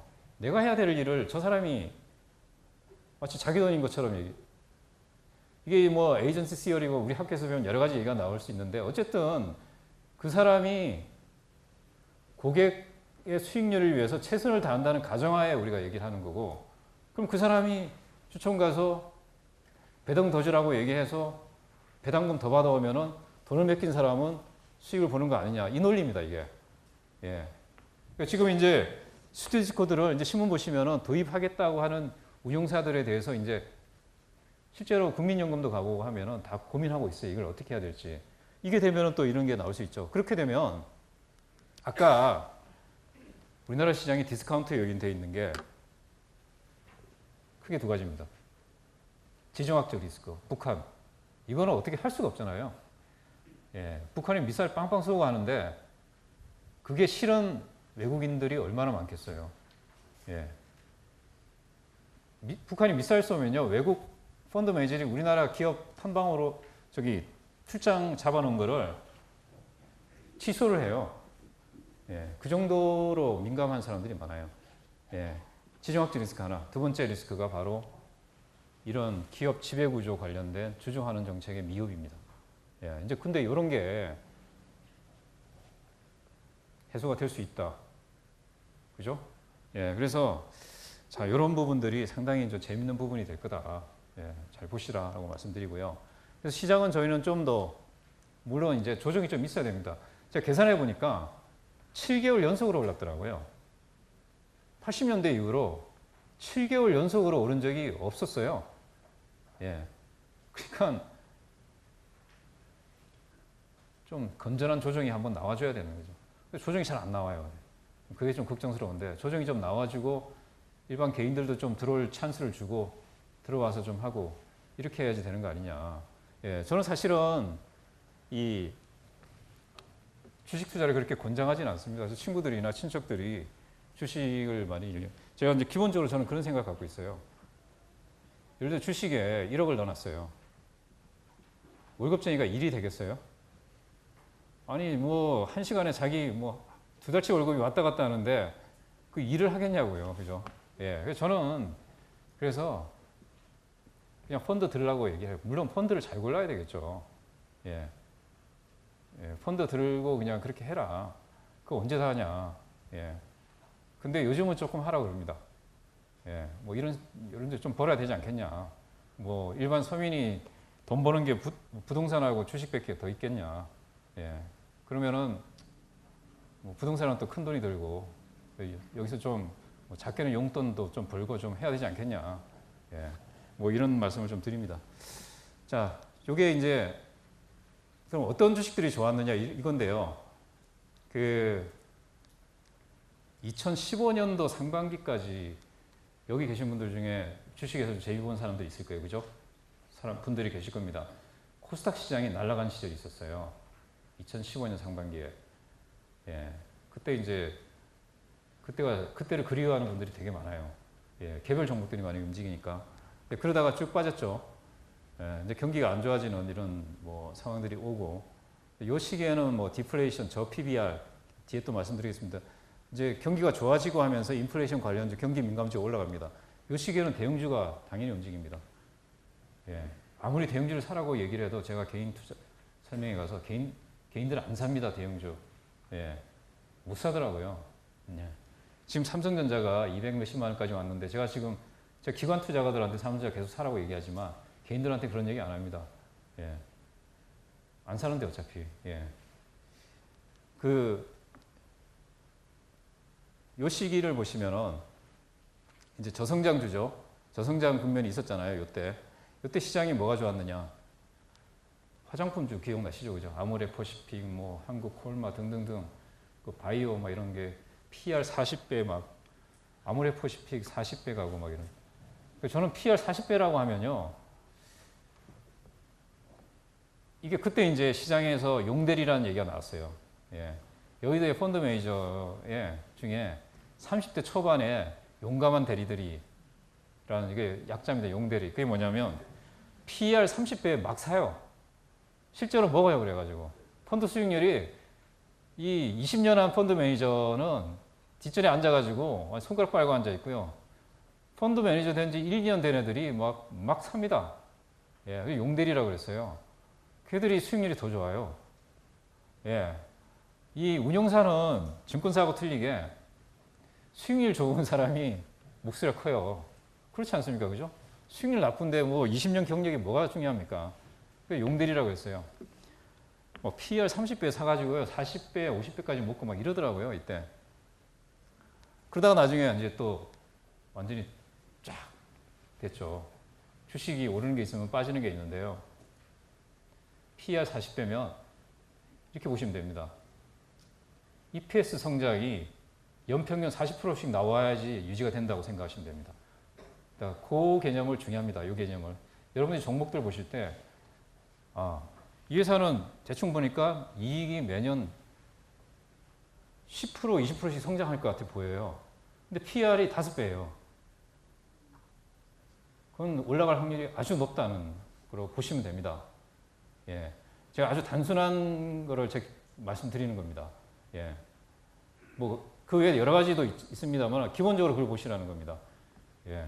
그리고 주식 투자하실 때, 주식도 마찬가지고요. 채권도 마찬가지고, 모든 자산에 접근하실 때는 싼 거 사시는 거예요. 싼 거. 예. 제 주위에도 주식으로 아주 큰 돈을 버신 분들이 꽤 있는데, 그분들 철저하게 분석합니다. 예. 애널리틱 이상으로 분석합니다. 자기가 생각하는 기업.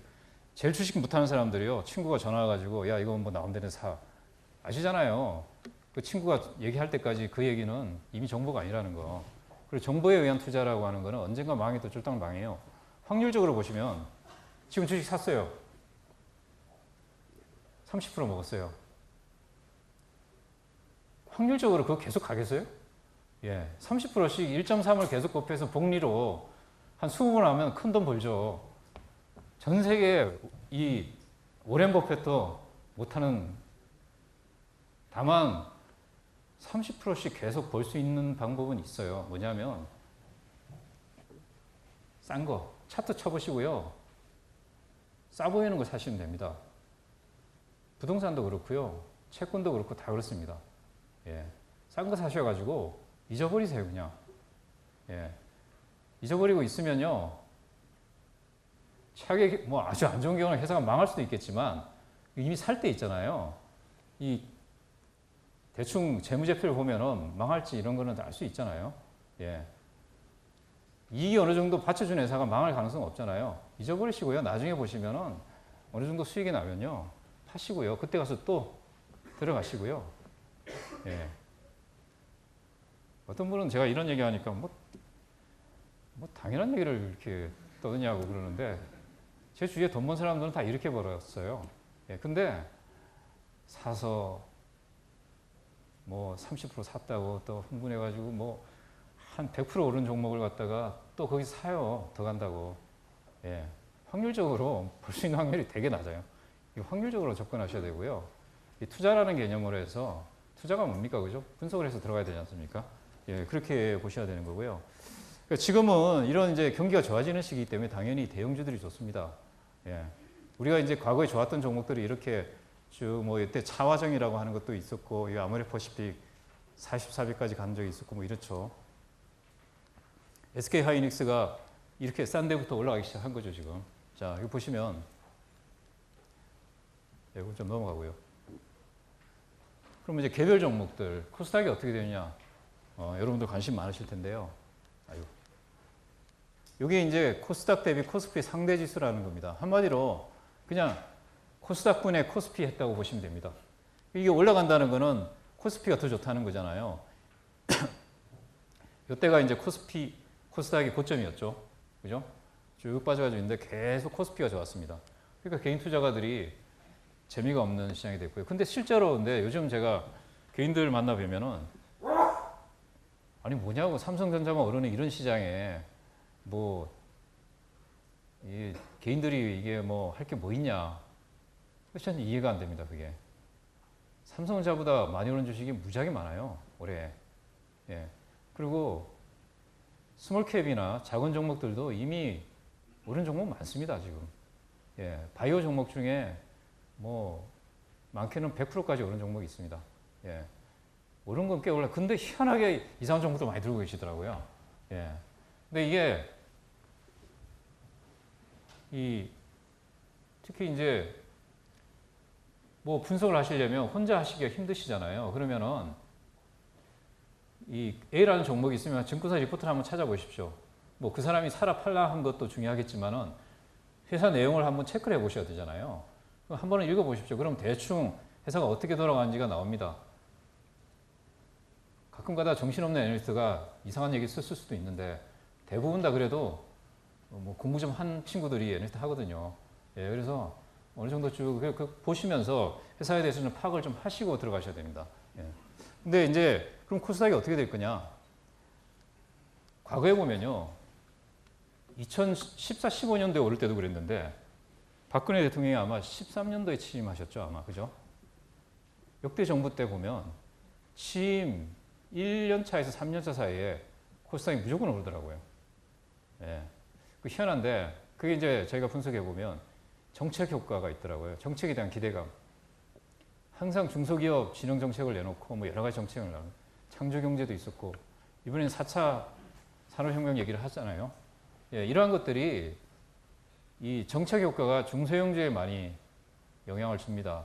그래서 저는 올 하반기 중소형주에 대해서 상당히 관심을 가지고 보자. 이미 움직이고 있죠, 종목들은.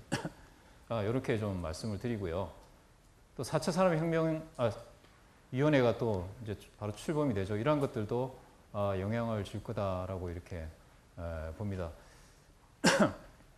이제 리스크 요인들 중에 보시면 뭐 미국 요인도 있죠. 이건 이제 뭐 트럼프가 트럼프 대통령이 당선되면서 많이 올랐잖아요. 성장 정책을 많이 얘기했죠. 세금을 갖다가 15% 다운시켜주겠다, 등등 있죠. 그리고 그 경기 부양을 위해서 인프라 투자하겠다. 이런 것들이 사실 주식시장에 되게 좋은 얘기들입니다. 그래서 이런 게 기대가 있었는데 지금 탄핵 얘기까지 나오니까, 근데 시장에서도 사실은 트럼프에 대한 기대감은 많이 접은 것 같아요. 예, 여기서 이제 나온 얘기들은. 자, 이제 주식 얘기를 제가 그 정도로 마치고요. 시간이 조금 됐는데, 나머지 부분들 얘기를 빨리 한번 말씀드릴게요. 채권은요, 기본적으로 경기가 좋아지면 채권은 별로예요. 예, 채권 수익률은 나중에 72페이지 나중에 한번 보시면요. 채권 수익률의 결정 어떻게 되고, 이게 금리가 어떻게 움직이는 얘기가 좀 제가 간단하게 정리한 게 있습니다. 72, 70. 예, 그거 나중에 한번 참고해 보시면 되고요. 한마디로 금리를 GDP 성장률하고 비슷하게 보세요, 그냥. 예, 경기가 올라가면 금리가 올라간다고 보시면 됩니다. 당연하죠, 그죠? 돈의 가치잖아요, 그죠? 금리라고 하는 거는. 올라가는 거죠, 그냥 같이. 그래서, 근데 금리가 올라간다는 거는 채권 가격이 빠진다는 거잖아요. 그죠? 예. 그 정도는 당연히 아시고 계셔야 돼요, 나중에.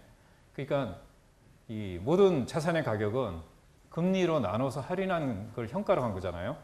그러니까 금리가 오른다는 거는 모든 자산 가격이 떨어진다는 겁니다. 채권도 마찬가지입니다. 금리가 오르면 채권이 별로예요. 근데 이 박스피 시절에 금리는 계속 빠졌어요. 채권 투자하는 사람들이 상당히 좋았어요. 예. 기본적으로 쿠폰 이자도 있지만은 금리가 빠지니까 거기서 주식처럼 차익이 계속, 자본 차익이 계속 났죠. 계속 좋았어요. 근데 이제 채권 투자가 별로일 거다라고 작년 연말부터 이제 얘기를 했어요. 근데 채권 금리가 생각보다 안 올라요, 지금. 여기 보시면은 금리가 오히려 빠질 때도 있고요. 이렇습니다. 여기 보시면, 이게 좀 복잡한 건데, 이게 금리가, 여기 대출 금리라고 보시면요. 쭉 빠집니다. 계속. 금리가 빠진다는 거는 채권 가격이 오른다는 거잖아요. 근데 올라야 되는데 미국이 기준금리 올리고 하면은 채권 금리도 올려야, 시장 금리도 올라가야 되는데, 기준금리는 중앙은행에서 제시하는 기준금리고 그거를 반영해서 또 시장 금리가 움직이잖아요. 근데 왜 금리가 별로 안 오르냐? 이게 채권 시장은 사실은 경기가 좋아지면 재미가 없어요. 안전자산이잖아요. 경제 데이터들이 안 좋은 게 나올 때 채권 시장은 환호합니다. 예. 예, 채권을 샀잖아요. 미국 GDP 성장률이 예상치가 다운됐다는 뉴스 나오면 금리가 다운되고 채권 가격이 올라가면 올라가죠. 그러면 채권 투자하는 사람들은 그걸 더 바라겠죠, 그죠? 예. 그러니까 채권 투자하는 입장에서 보면은 지금 경기가 좋아지고는 있는데 아주 좋아지지가 않다라고 해석을 해요. 예. 너무 천천히 좋아지는 거, 속도가 너무 완만한 거 아니냐? 그러면 채권이 괜찮은 거 아니냐? 이런 식의 접근이 있습니다, 지금 채권 시장은. 그러니까 채권 시장의 이 금리가 오히려 왔다 갔다 하고 있어요. 예, 채권 투자하는 사람들은 워낙 큰 돈을 갖다가 채권 펀드 매주 운영을 하죠. 몇 조 단위죠. 그러니까 여기서 약간씩 스프레드만 벌어져도 여기서 취할 수 있는 이익이 많습니다. 예.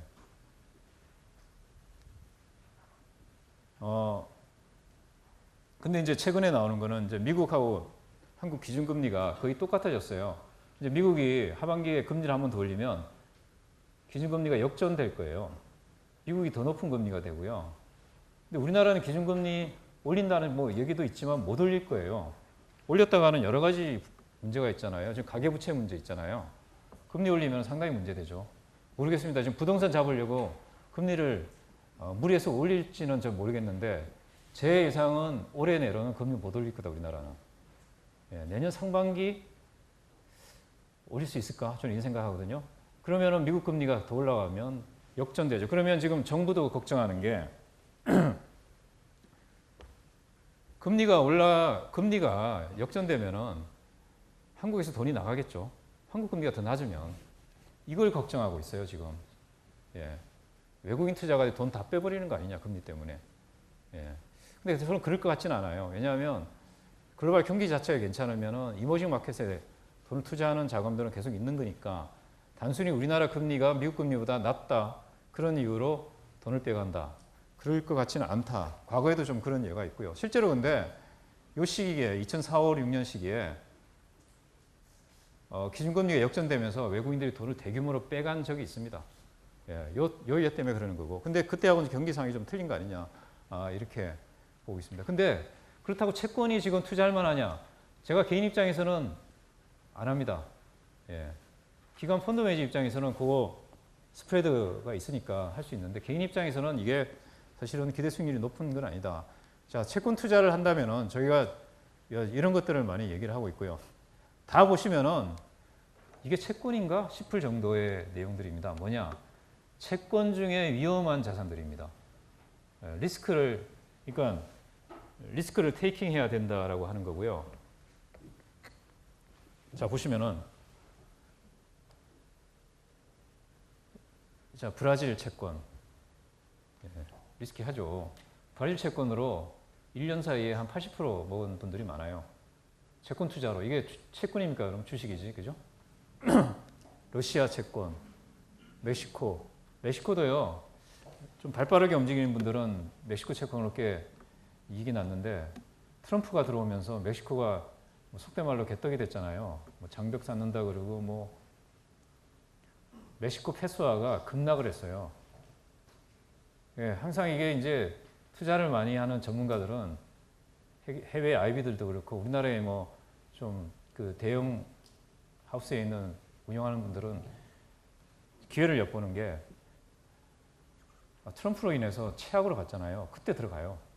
예, 들어가서 많이 수익을 취했죠. 이게 멕시코 채권도. 그러다 보니까 요즘은 저한테 질문 들어오는 게 저희 지점에서 베네수엘라 채권을 물어보시더라고요. 이건 좀 아니지 않느냐. 예. 베네수엘라 뉴스 보시면 아시잖아요. 아무리 최악에 들어가도 이거 물론 리스크 테이킹해서 들어갈 수 있죠. 거기서 많은 수익이 날 수도 있는데 그렇게까지 리스크 테이킹을 해야 되냐. 예. 아마 베네수엘라 금리가 아마 엄청나게 높을 겁니다, 지금. 예. 그 다음에 이제 유럽 후순위채, 어려운 얘기인데, 코코본드, 그 다음에 선진국의 투자 등급 회사채, 신흥국의 달러 채권, 뱅크론 하이힐드 채권. 자, 여기 앉아 계신 분들 중에 뭔지 다 아시는 분들도 계실 거고요. 도대체 뭐지? 하시는 분들도 계실 겁니다. 근데 제가 꼭 이걸 투자하라고 말씀드리는 거 아니고, 요 정도는 아시고 계세요. 예. 재테크를 하시면서 여기 있는 용어 정도는 아시고 계셔야지, 자, 주식 시장이 안 좋아지고 하면은 또 이런 쪽도 들어가 보고 해야 되거든요. 그리고 요즘 증권사들이 이런 설명회도 많이 하잖아요. 그때 가보시고 좀 이해가 하실 수, 이런 정도는 이해하시고요. 예를 들어서, 이렇죠. 이런 선진국의 회사채 같은 거 있잖아요. 이런 거는 저희 지점에서도 사시는 분들이 많아요. 예, 안정적으로 투자하시고 싶어 하시는 분들은 4.5% 많아요. 예. 제가 얼마 전에 베트남 출장 갔더니 베트남 부동산 시장 한번 돌아보고 왔는데요. 놀랬어요. 한국 사람들이 이미 들어가가지고 베트남 아파트 사려고, 예. 베트남 채권까지 사려고 이미 상당히 많은 한국 사람들이 들어가 있더라고요. 예, 발 빠른 사람들은. 베트남에 한 30평 하는 괜찮은 아파트가 얼마 하는지 아세요? 대충 얼마 할 것 같습니까? 한 3억 하더라고요. 예. 최근에 한 2배가 올랐다 그러던데, 예를 들어서 호치민시에 보니까 강이 하나 흐르고, 메콩강이 지금 강이 하나 흐르고, 한쪽만 개발되어 있어요. 이렇게 보시면 돼요. 강이 이렇게 둘러서 흐릅니다. 이쪽만 개발이 되어 있어요. 오른쪽에는 황무지 늪이래요. 어떤 생각 드세요? 딱 드시는 생각 없으세요? 오른쪽에 대해서? 예. 한국 사람들이 가서 이게 강남이다. 예. 이 발빠르게 움직이시는 분들의 이게 강남이다 그러고요. 가 있어요, 이미. 예. 예. 그러니까 이게 어떻게 생각하면 뭐 그런데 어쨌든 공부하는 자만이 이 남들보다 빨리 공부를 하고 판단하는 자만이 재산을 모을 수 있는 시대가 된 것 같아요. 예. 어쨌든 이 뱅크론은 뭐냐면요. 이 하이힐드 펀드 채권하고 좀 유사한 용어를 이 정도 설명을 드리면 하이힐드 채권은 일종의 둘 다 이제 투기 등급에 투자하는 겁니다. 예. 미국 기업들 중에 등급이 있잖아요. A 등급 정도 되면 은행에서 돈을 받을 수 있어요. 근데 B로 내려가 버리면 은행에서 돈을 받기가 힘듭니다. 근데 요 뱅크론 같은 경우는 이 트리플 B 정도 이하 은행들이 기업에 대출을 해주죠. 예, 그러면은 대출 채권이 있을 거 아닙니까? 요 대출 채권을 파는 겁니다. 예, 그러면 은행 입장에서는 그게 좀 약간 손해보고 팔겠죠. 근데 은행 입장에서는 미리 자금을 회수할 수 있는 혜택이 있는 거고, 그거 투자하는 사람들은 좀 리스크를 테이킹하면서 가는 거죠. 경기가 좋아지면요, 이런 투기 등급에 있는 기업들이, 물론 트리플 B는 투기는 아니죠. 하이힐드가 보통 더블 B 정도가 투기 등급이라고 그러는데 하이힐드 채권은 투기 등급에 들어가는 겁니다. 또 이런 기업들이 경기가 좋아지면 같이 좋아집니다. 그러니까 경기가 좋아질 때 이게 다 들어가는 거죠. 예. 그리고 금리가 올라가잖아요. 경기가 좋아지면 금리도 같이 올라갑니다. 이런 게 연동돼서. 그러니까 이거 많이 해요. 실제로 운용사들 중에 뭐 금리 연동부 채권, 미국 금리 연동부 뭐 채권 펀드 뭐 이런 것들 있잖아요. 다 이런 게 있어요. 예. 그래서 뭐 이스트 스프링이나 뭐 템플턴 운영 이런 데 보면 이런 걸 운영하는 펀드들이 있습니다. 그래서 그런 것들도 생각하실 수가 있습니다. 넣어놓고, 아, 나는 주식이 싫다. 그러면 주식처럼 리스크 테이킹 하지 않고 채권처럼 수익률이 너무 낮지 않고, 지금 금리가 이제 저금리 시대라 다 보셔야 되잖아요. 이제 그죠? 예, 이런 것들도 있다. 말씀드리고요. 다만 이제 이런 신흥국들 들어가실 때는 좀 여러 가지 좀 보시라고 말씀드립니다. 이게 정치적으로 불안정한 국가들이요. 저희도 추천할 때 상당히 많이 고민을 합니다. 예. 브라질 채권 추천은 저희가 재미를 많이 봤어요. 그래서 많이 팔았어요. 근데 이 뒤에 보시면 브라질이잖아요. 이 인플레이션이 잡혔어요. 그러니까 기준금리를 계속 다운시키고 있어요. 기준금리 다운시키고, 여기는 경기가 좋아지면 금리가 다운됩니다. 워낙에 경기가 안 좋았던 높게 형성되어 있기 때문에 경기가 다운됩니다. 여기는 또 약간 선진국하고 달리 봐야 되고요. 그래서 금리가 계속 다운되면서 또 브라질 환율 있잖아요. 원헤아라 베이스로 보면 이걸 보시면은 이때가 290원이었습니다. 2016년 초에, 작년 초에 290원이었습니다. 원화 대비로. 요게 한 60원 정도까지 올랐었어요.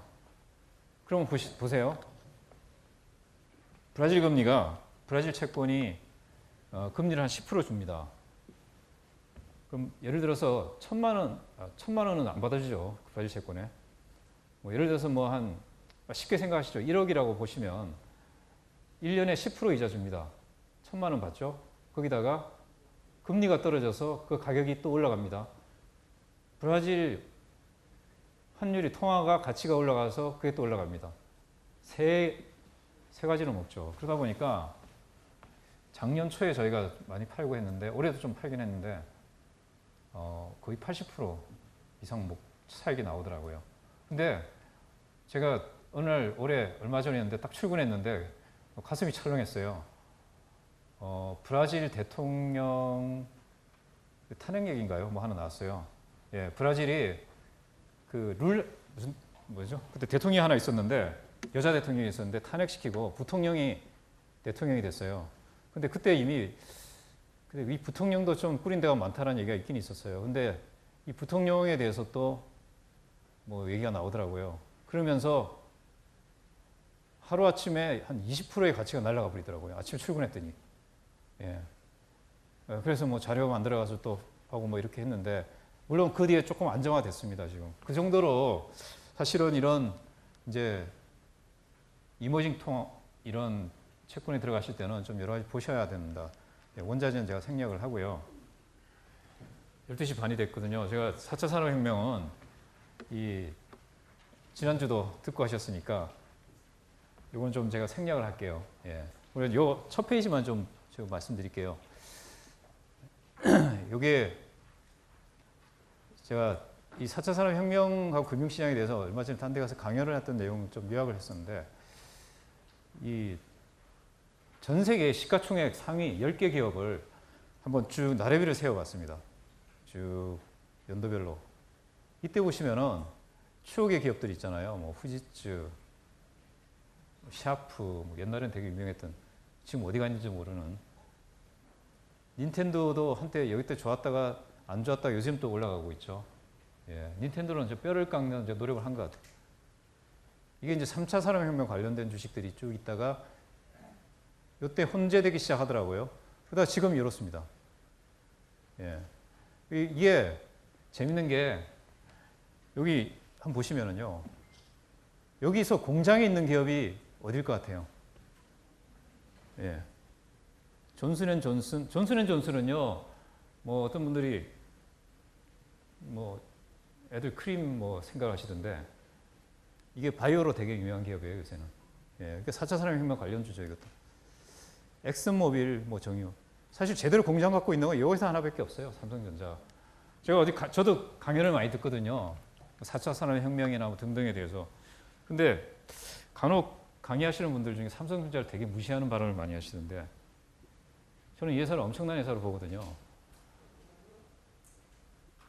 이 제조업 베이스로 이렇게 버티는 회사가 어디 있어요? 애플도 공장이 없잖아요. 예.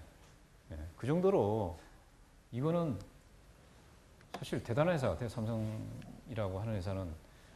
그리고 희한한 게 반도체를 한번 날아갔다가 쭉, 그 다음에 어느 날 갑자기 핸드폰을 만들어 팔더니 쭉 날아가다가 핸드폰으로 잘 안 되니까 다시 반도체로 바꿔가지고, 물론 다 하지만 반도체에 3D 낸드나 뭐 등등. 지금 반도체가 공급 부족이에요, 거의. 4차 산업혁명과 맞물려가지고. 예. 근데 제가 이제 4차 산업혁명 관련해서는 그 여러분들이 투자 아이디어를 받을 때 이거 보시면은 이런 것도 있고, 사실 이게 많이 인용하는 거잖아요. 구글에서 이제 검색하는 걸 보면은 삼성하고 소니하고가 2010년도에 역전이 됐거든요. 주가도 이때 역전이 됐어요. 예, 이런 예들이 상당히 많습니다. 보시면은 제가 여기는 4차 산업 관련된 국내 기업들을 한번 정리를 했던 거고요. 예를 들어서 이 뭐 광고나 뭐 TV나 이런 4차 산업혁명 관련돼서 우리 실생활에 와닿는 게 되게 많잖아요. 그러한 것들이 사실 주가로 많이 연결돼요. 예, 예. 그래서 그 좀 실생활에 변화되는 내용도 많이 좀 캐치를 해서 보시라라고 제가 이렇게 말씀드리고요. 대충 이제 12시 반이 됐는데요. 제 강의는 이 정도로 제가 마무리하고